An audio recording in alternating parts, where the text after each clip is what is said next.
આપણી પાસે સરગવાની સિંગ છે, તેનું શાક બનાવીશું. તો આપણે આ રીતે સિંગોને સુધારી લીધી છે.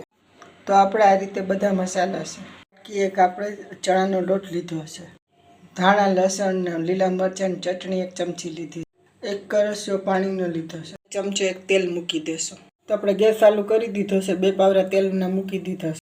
તો રાઈ ને જીરું આપણે તેલની અંદર નાખી દીધું છે. તો આપણો લોટ છે તેમાં પાણી નાખીને આપણે લોટ બનાવી લઈશું. તો આ રીતે આપણો લોટ બધો મિક્સ કરી લઈશું. તો આપણું તેલ થઈ ગયું છે, સિંગોને આપણે નાખી દઈશું. તો આ રીતે આપણો લોટ તૈયાર થઈ ગયો છે, તેમાં આપણે બધા મસાલા નાખી દઈશું.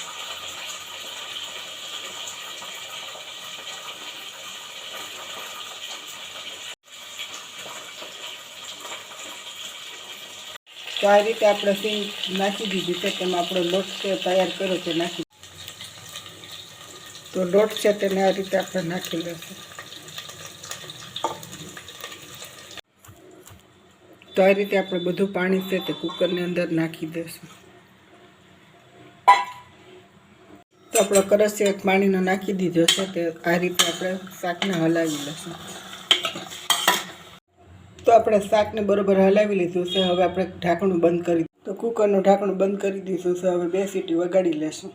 તો આપણે 2 સીટી વાગી ગઈ છે, ગેસને બંધ કરી દેશું. તો આ રીતે લોટવાળી સિંગનું શાક એટલું સ્વાદિષ્ટ અને ટેસ્ટી બને છે, તો તમને બીજી વખત બનાવવાનું મન થાય છે. આ રીતે સરસ મજાનું શાક તૈયાર છે.